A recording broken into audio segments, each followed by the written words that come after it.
So, this story is about a buffalo.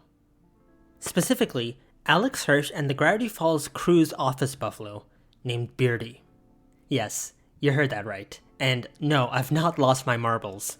Despite how random and weird of a topic this is to make a video on, there is a surprisingly large amount of information out there about this buffalo. Plus, if anyone's going to talk about this random of a topic in Gravity Falls lore, it's going to be me. Some of it is well known, some known if you own the box set, some recently that I refound, and some that Alex Hirsch revealed exclusively to me. So, in this video, we'll be going over exactly what the weird story behind this honorary crew member is, and share the tale of Beardy, the Gravity Falls office buffalo. We also have a giant buffalo. We had a giant buffalo. We call Beardy. Beardy. It was this life-size stuffed buffalo. Now, before I get 20,000 comments saying this, let me just make this clear right now. Beardy is a bison, not a buffalo. This is what a buffalo looks like, and as you can see, Beardy is not. So, while I am aware that Beardy is referred to as the wrong type of animal, given that is what everyone has referred to him as, and is oftentimes still the commonly said name of the animal, we'll do it too. Kinda like how everyone still calls this the Sears Tower, even though it's not.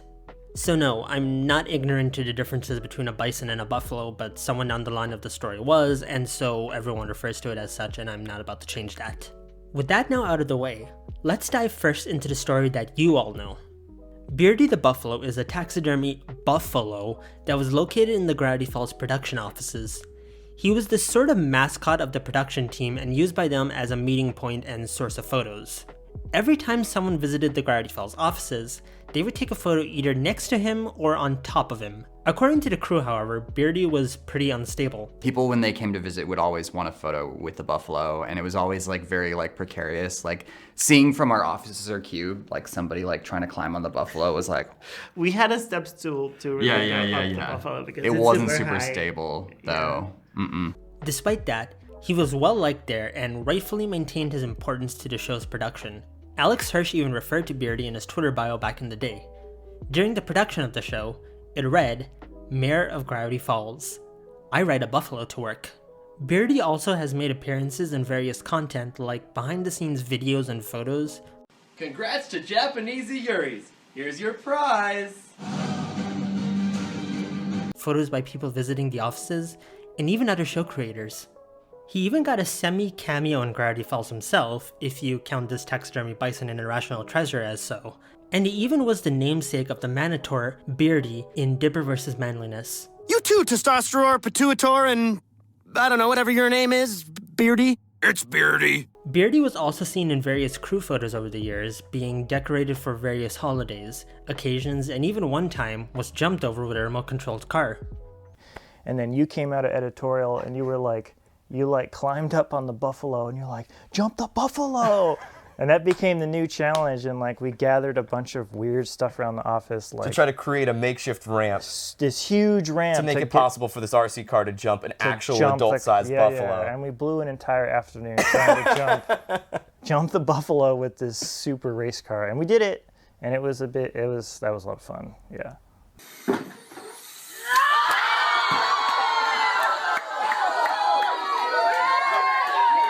And speaking of the crew, the most information we came to learn about Beardy until recently was in an Easter egg clip from the Gravity Falls Complete Series box set. During a segment where the crew talks about their memories from the production, the buffalo is brought up, and they share some interesting new lore about it. One day Alex went to eBay and then bought this buffalo. And then it was huge, and then it was in Oregon, I think. So somebody has to drive to the truck and then, bring it back. I remember someone calling me "Hey, can I stop by your house in the middle of the night?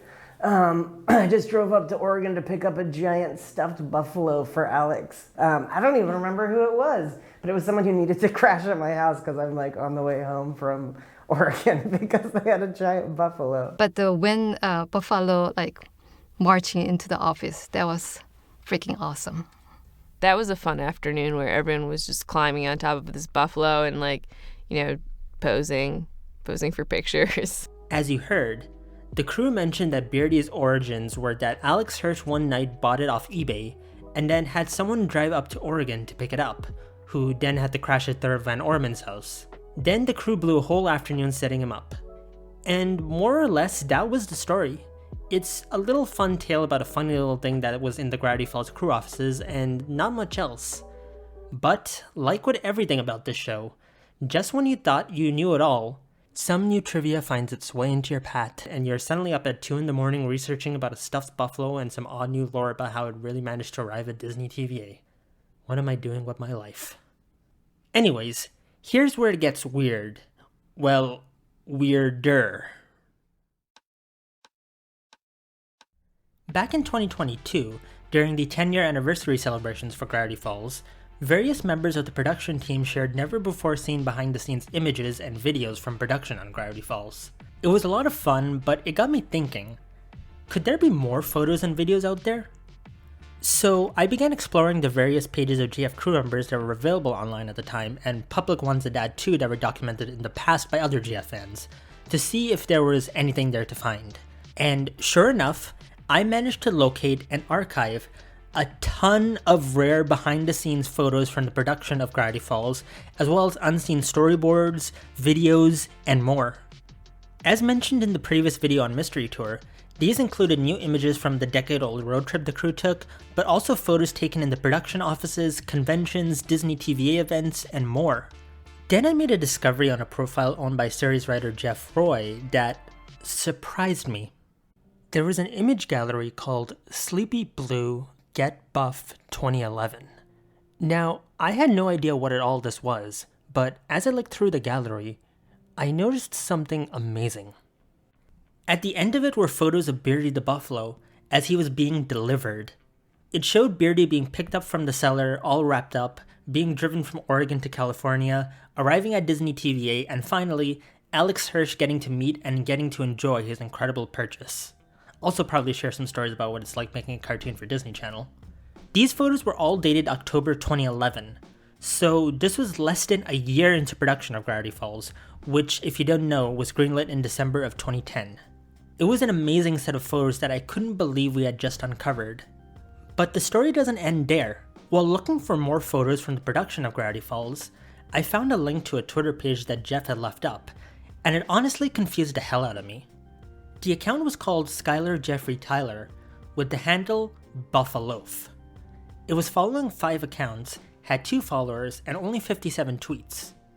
There was no bio, but the account had been made in October of 2011, the same month that these photos were posted. The tweets this account made were rather strange, but we'll get back to that in a sec. Looking at the accounts it was following, one was a page that now directs to a streaming platform for Arabic content. The other is now a dead page comparing theme parks, a singer named Justin Townes Earl, and 2 bands named Wilco and Radiohead. Now, my best assumption is that given how long ago this Twitter page was made, many of the account handles had different owners back in the day that now have different owners. So it's not really anything I'd say is of note. However, the account's followers are rather interesting. One of the accounts is owned by a guy named Joe Pants, and the other is a name that a lot of you will know. Phil Renda, who is the production designer on Gravity Falls. Considering Jeff Rowe is following several of the accounts that this account was following and is followed by, and with Jeff's name in the account's name, my guess is that the account was run by Jeff Rowe and the 2 people who he went to pick up the buffalo with, who I assume were the Skylar and Tyler in the account's name.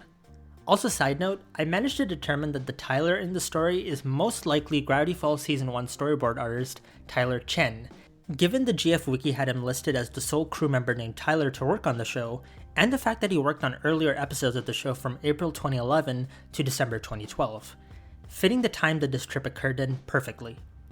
So with that established, let's take a quick look at the tweets that this account made, as this is where things start to get unusual. The first tweet was made on October 2nd, 2011, and says, "I'm doing everything I tweet about." Then Tyler made them laugh, so I assume whoever said this was either Jeff or Skylar. One thing I noticed is that the account posted a lot of links to photos on a site called YFrog. All of them are dead and no archives were made, but I assume they may have been some of the photos in the gallery that Jeff made, or maybe different ones that we'll probably never see. They also tag a couple of people, one of which is a storyboard artist, and the account also then mentions how Buffaloaf was the only Buffalo-related name not taken.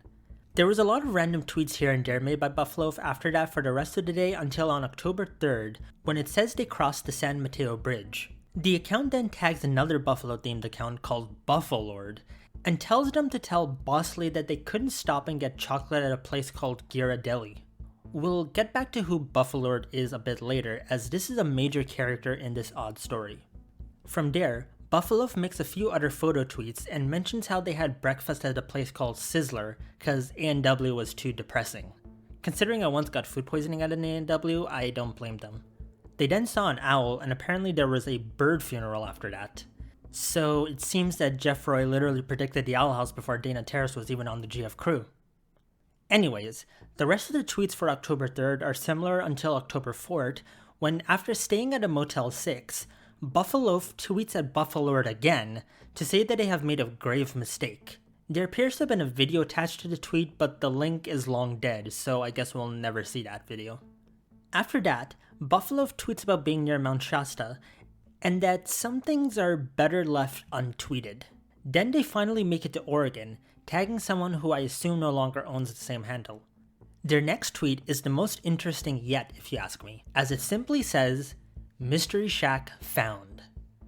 This tweet marks the first time that at least I was able to find through checking tweets saying it, that the Mystery Shack was ever mentioned on Twitter in the context of Gravity Falls. Sadly, like all the other images, the image linked in the tweet no longer works. However, in Jeff's gallery there are several pictures of the three of them at the Oregon Vortex, so I assume that the Mystery Shack in question that they found was that, given the similarities. From there, Buffaloaf tweets saying that they haven't picked up the package yet, and thanks a now defunct account for finding his keys. After that, Buffaloaf's tweets are again pretty mundane until October 5th, when they tweet at Buffaloaf twice, telling them they'll let them know when they return from Shangri-La, and that Friday afternoon at 3 or 4 if they can, something is gonna happen. Based on the day of that tweet, Friday in that month of that year would have been October 7th. Again, keep Buffaloaf in mind as they come into play a bit later. Moving to October 7th, as the only tweet that was made by Buffaloaf on October 6th was about beer and video games, they then tweet that they are waiting for a trailer hitch to be installed and that they have a new addition to the family, which I assume is the trailer. From there, they tweet that they are 90 minutes away from Destiny. However, then things take an odd turn. Tyler Chen tweets saying that they smell burning rubber, but that the taillights are working. They then tweet that they are waiting for a mechanic and picking it up the first thing tomorrow, so long as Kennedy's painting isn't cursed and nothing else goes wrong. From this, I gathered that their car ran into some trouble and so they missed the pickup time for that day, rescheduling for the next day. Rejoining Buffaloaf on October 8th after they apparently stayed at the Super 8. Good news, they tweet that they have picked up the package and are all buffaloaded up. The last tweet Buffaloaf ever made simply says, "Transporting the buffalo is hard. Took a break to do some quality shopping at Kohl's." Probably after that, they crashed at Third Van Orman's house as he said in the box set, before completing the adventure and delivering the buffalo. So that was Buffaloaf, a Twitter account I assume was partly owned by Jeff Roy and the two other people who traveled to Oregon with to pick up the giant buffalo for Alex Hirsch. But as you noticed, there was a second Twitter account mentioned quite often in this story. Buffalord. Now, who the heck is Buffalord? Sadly, while the Buffaloaf account is still up, Buffalord is gone. You can thank Elon Musk for that and his shitty idea to shut down inactive Twitter accounts. However, knowing that this was coming and that this video was going to take some time, I took screenshots of everything, so Buffalord is still well saved and archived. And this account has some rather interesting stuff, despite being far less used. Made in October 2011 too, the first thing you'll notice is that Buffalord has a profile pic, unlike Buffaloaf. It's a profile pic of a bison, of course, or buffalo as they refer to it. They also were simply called the Boss. The account was not following anyone or had any followers, but it did have a bio. The bio simply read, "The mysterious benefactor of Operation Get Buff." Get Buff, as you probably remember, was the name of the gallery that Jeff Roy posted these images of the buffalo to.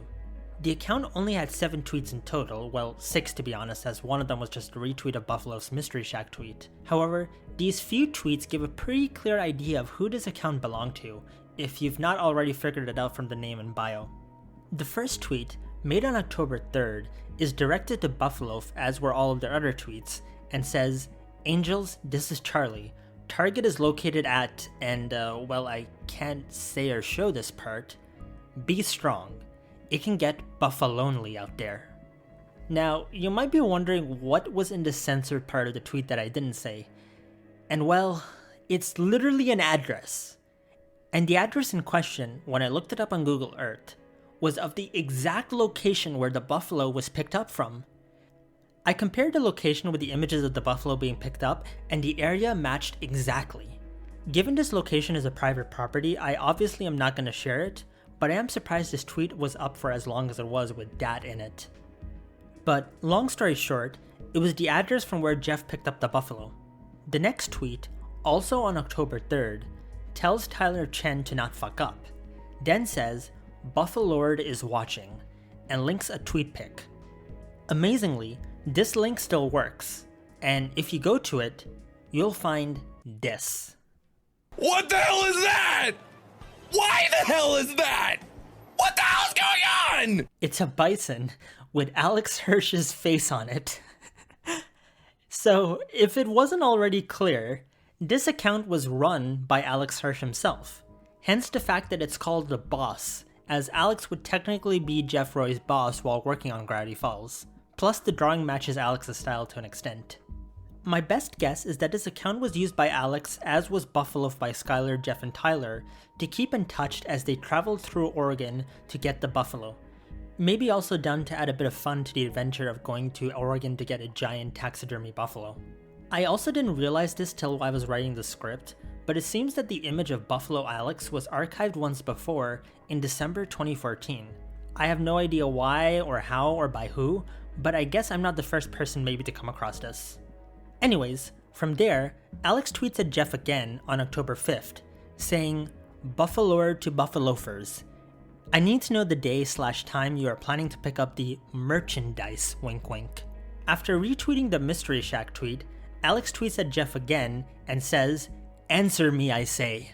That, I assume, is what made Jeff tweet saying that he'll let him know after they return from Shangri-La, and then the time for the Friday pickup of the buffalo. From there, Alex then tweets after Jeff picks up the buffalo, saying, "Buffalord is pleased. Bring the package back safely to its rightful place, and eternal glory shall be your reward." The last tweet made by Alex was well after Jeff's last tweet, and I assume after the buffalo was delivered safely to the Gravity Falls offices. And this tweet was probably the most random one of all. It was directed at a man named Pendleton Ward. You might know him for making a little cartoon called Adventure Time. You know, just a little cartoon. Anyways, Alex tweets at him saying, "This for you now," with an Imgur link to a GIF. Clicking on it takes you to this. The beard slap GIF. Now, I have no idea why Alex just randomly tweeted this to Pendleton Ward, but then again, does anything that we just looked over make any sense? It's literally 2 Twitter accounts talking about traveling to Oregon to pick up a giant stuffed buffalo and transporting it back to California. It makes zero sense, and back when I found it, I was super lost. I've only now sort of been able to make sense of all that was in it, but I knew there was more to this that was probably worth finding out. And this is where we make a little return once again to an interview with Alex Hirsch. In total, the interview with Alex was over 3 hours long. However, combined, me and Hannah's videos are only a little over 2 hours long. So there's a whole 1 hour or so material we were not able to post, and that was for a good reason. The stuff in this hour of interview was mainly banter between the 3 of us, Alex sharing stuff that we were never allowed to share to begin with, and a few questions that we couldn't share for one reason or another. One of these questions was a question I asked Alex about Beardy. Yeah, I asked Alex that. As much as probably the whole fandom wishes I asked Alex about Bill or something, I instead asked him about his buffalo. Long story short, I brought up the Twitter accounts I found, and some of the info that was online in regards to it to see if Alex had something to add to it. Now, the reason this question was cut was because Alex shared a bit in regards to why he bought Beardy, and it got a bit personal. And as a fan, I feel that's a line that I should not cross. We're fans of these people, but we're not meant to know every little detail. But from one guy to another who went through a similar experience a while back, I feel him. I'd have done the same too if I was Alex. But anyways, while I can't share the full answer he gave, I do feel I can share a bit in regards to what he said about Jeff and what he added about where Beardy is now. So here's that part of the interview. Okay, this is a bit of a more lighthearted question. It's a bit something interesting I found out recently.